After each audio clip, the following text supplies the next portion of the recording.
Selamat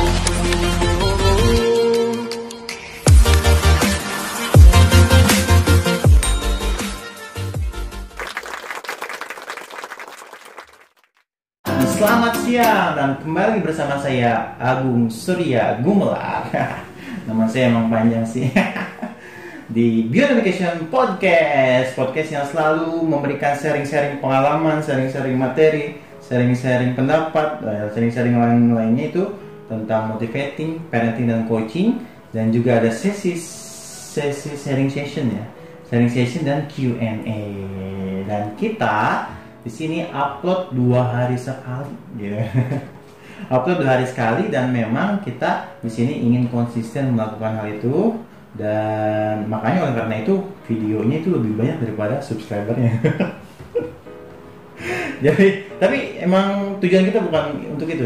Tujuan kita itu adalah agar si materi-materi yang kita sampaikan ini bermanfaat, meskipun yang nonton misalnya ada berapapun itu.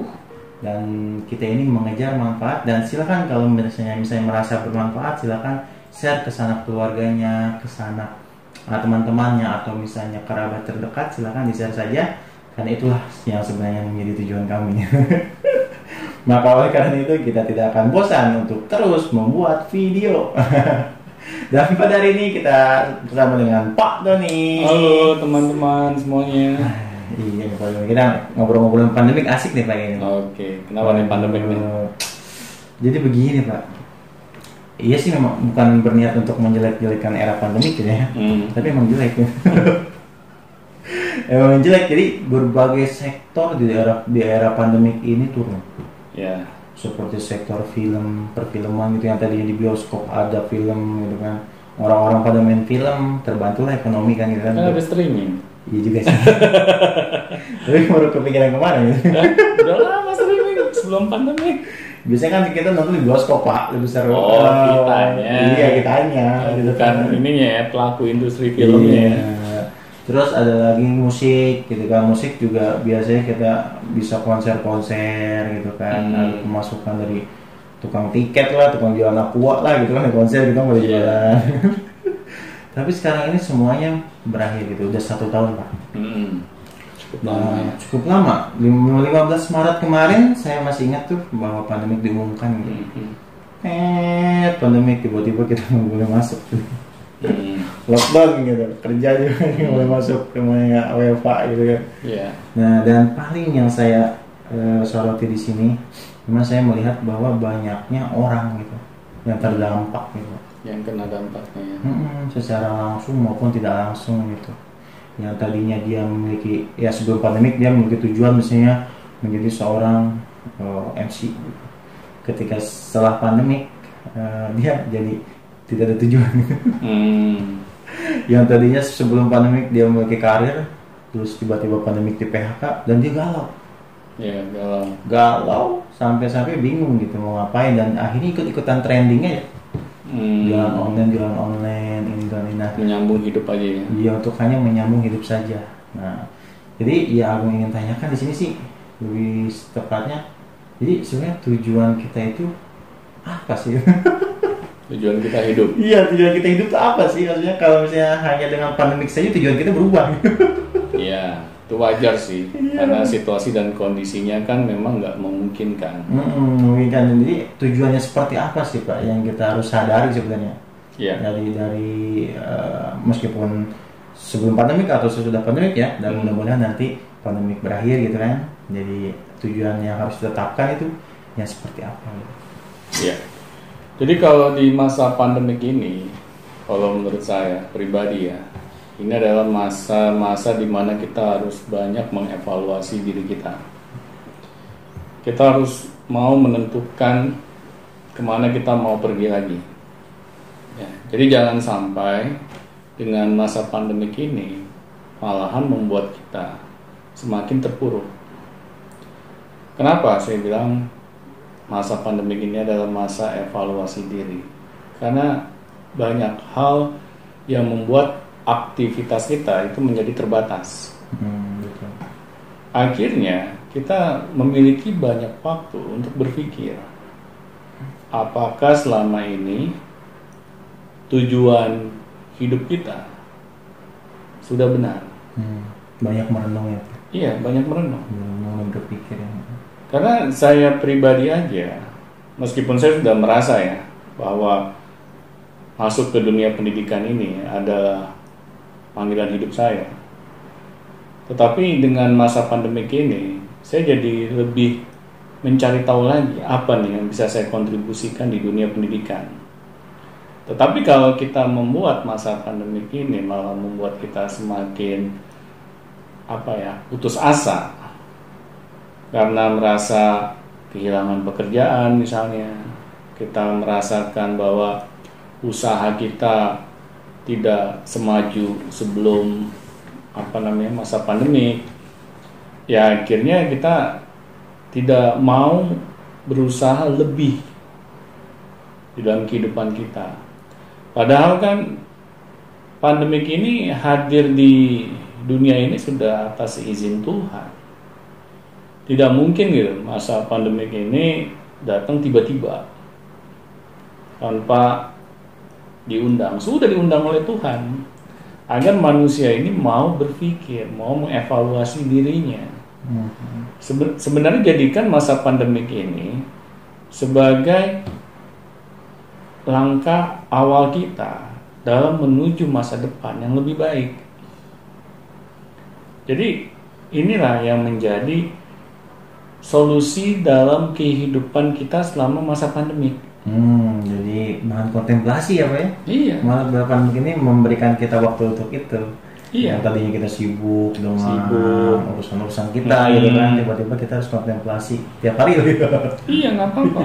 Karena kan selama kita hidup ini bertahun-tahun lamanya, kita kadang lupa untuk mengevaluasi kehidupan kita. Tapi dengan masa pandemik yang hadir ini, kita banyak waktu gitu. Kalau kita selama ini merasa ada yang salah di dalam langkah kehidupan kita, kita memiliki waktu untuk memperbaikinya agar jangan salah untuk kedua kalinya. Misalnya kita selama ini hidup hanya mencari uang. Kita bangun pagi, kita berjibaku di tempat pekerjaan, meninggalkan keluarga hanya untuk sekedar mencari uang. Tetapi kita merasa kok kayaknya saya tetap galau, saya tetap resah. Apalagi kalau kita sampai mencari uang dengan cara yang tidak halal. Nah di sini kan kita dapat merubah arah gitu. Tetapi kalau nggak ada masa pandemi, kita semua merasa keadaan ini baik-baik saja. Dan ketika misalnya ya mohon maaf ya, ketika ada orang yang sering bermaksiat gitu kan, tiap harinya tiba-tiba pandemik gitu, itu libur. Jadi ngerasa benar-benar dibantu gitu ya sebenarnya. Kita harus sadar itu.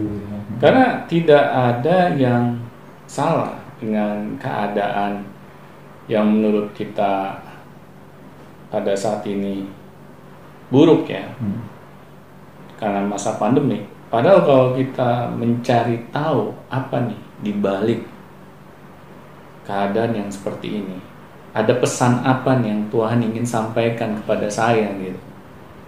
Akhirnya kita jadi lebih aware gitu, lebih sadar.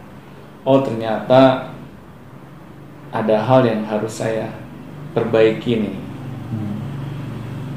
Langkah-langkah yang saya sudah lakukan di masa lalu yang mungkin Tuhan tidak ridho gitu dengan kelakuan saya.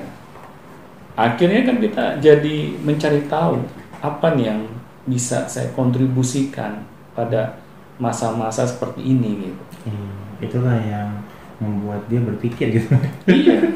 Karena yang namanya manusia, kalau nggak dikasih masalah, kadang kita sulit berpikir. Nggak mikir-mikir gitu. Nggak mikir-mikir. Sama saya juga. Iya. Karena kita sudah terbiasa berada di zona yang nyaman gitu. Kita melewati hari-hari kita kalau tidak ada masalah, ya sudah. Kita semuanya merasa baik-baik saja gitu. Tetapi padahal tidak baik. Nah, karena masa pandemik inilah kita akhirnya mau mengatur langkah kita lagi gitu. agar kita jangan sampai melakukan hal-hal yang di luar tujuan kehidupan kita yang sebenarnya. Nah, bagaimana tuh Pak kira-kira cara mengatur langkah awal lagi agar sesuai dengan tujuan hidup kita? Tujuan hidup manusia itu pasti sudah diberikan oleh Tuhan. Gak mungkin gitu manusia tidak memiliki tujuan kenapa dia hidup di dunia ini. Tapi saya masih berpikir kalau orang gila tujuannya apa? Kalau orang gila ya pasti kan dia sudah diberikan nikmat seperti itu. Ya berarti sudah saatnya gitu dia tidak dapat berkontribusi di dalam kehidupannya. Kalau orang gila jangan kita salahkan, itu kan sudah takdirnya gitu. Betul. Nah tetapi bagi kita yang belum gila gitu kan, jangan sampai jadi gila gitu. Mungkin orang gila itu hadir karena untuk menjadi pengingat kita juga kali Pak. Iya, gitu. Benar. Ya, karena betul. kan banyak orang gila karena stres, karena kehidupannya itu berantakan. Kasihan. Nah, di sini kan kita jadi belajar gitu. Kalau kita tidak memperdulikan tujuan kehidupan kita, akhirnya kehidupan kita juga bisa berantakan. Apakah itu yang kita mau gitu kan? Nah, jadi kita harus mencari tahu tujuan kehidupan kita apa. Mengapa kita diberikan kesempatan hidup oleh Tuhan? Kita kan sama-sama mengetahui ya bahwa kesempatan hidup di dunia ini terbatas waktunya. Nggak ada manusia yang hidup selamanya. Jadi selama kita mengisi masa hidup kita yang terbatas ini, apa nih yang mau kita lakukan? Apa yang bisa kita kontribusikan dengan bakat dan minat yang kita miliki? Ini yang harus menjadi bahan pikir kita gitu. Ke situ arahnya. Ya. Karena kalau kita tidak memikirkannya, kita hanya sekedar mencari uang. Akhirnya kita lupa mengenai tujuan hidup kita, panggilan hidup kita. Padahal inilah yang seharusnya manusia pikirkan gitu. Iya. Dan orientasinya memang harusnya ke situ dulu ya Pak ya. Harus. Jadi kalau misalnya ya sekitar materi dan itu hanya tambahan ketika kita berorientasi ke sana gitu. Iya. Apa yang kita kontribusikan gitu iya. kan. Terus berpikir apa sih yang tujuan hidup kita gitu ya. Dan Benar. kita mengetahui bahwa kita tuh di sini nih arahnya ke sini, dan itu nanti materi dan lain akan mengikutinya seperti itu ya. Iya, jadi materi itu hanya bonus dari Tuhan, hasil dari ikhtiar kita. Tapi jangan dijadikan itu hal yang utama. Kalau materi kita jadikan hal yang utama, kalau kita nggak berhasil mendapatkannya, kita jadi gila. Kayak yang tadi dong. Iya, itu kan banyak gitu kan di luar sana ya. Iya. Dia belum masuk ke sakit jiwa loh, tetapi sudah gila. Kenapa saya bilang gila? Ya misalnya dia pelaku korupsi. Kok menurut saya dia gila. Dia nggak sadar gitu bahwa perilakunya dia itu merugikan orang banyak. Sama aja kayak orang gila yang ada di rumah sakit jiwa. Malah lebih gila Pak. Malah lebih gila. Ya kan? Iya. Nah disinilah kita harus sadar diri gitu. Apa nih tujuan hidup kita? Masa sih hidup ini hanya mengejar materi semata? Apakah tidak ada hal yang lain gitu yang harus kita kejar gitu? Karena saya sudah merasakan gitu. Dulu saya sibuk mengejar materi, tetapi meskipun uang yang saya kumpulkan banyak, hati ini kok resah ya. Hati ini seperti hampa gitu. Kayak ada gundah gimana gitu ya? Iya. Saya merasa dulu dengan uang yang banyak yang berhasil saya kumpulkan, saya hidup nyaman. Ternyata enggak. Saya merasa kayaknya uang banyak maupun sedikit, ya tergantung pola hidup kita. Kalau kita mau banyakin hura-hura, ya otomatis kita harus memiliki banyak uang. Tapi kalau kita mau memiliki pola hidup sederhana, ya uang berapapun kita bisa hidup gitu. Tapi kan kita selalu gitu kan, seperti merasa dihina atau nggak diejek kalau kita orang sederhana atau orang yang tidak memiliki uang yang banyak, kita diremehkan. Kesenjangan sosial lah gitu ya, Pak. Iya. Melihat orang punya ini kita nggak punya. Iya. Apalagi kalau keluarga sampai membanding-bandingkan kita. Oh kamu nggak seperti sepupu kamu, dia kaya raya. Ya kalau seperti itu cara kita dididik, akhirnya kita terus mengejar materi karena kita merasa nggak terima gitu kan.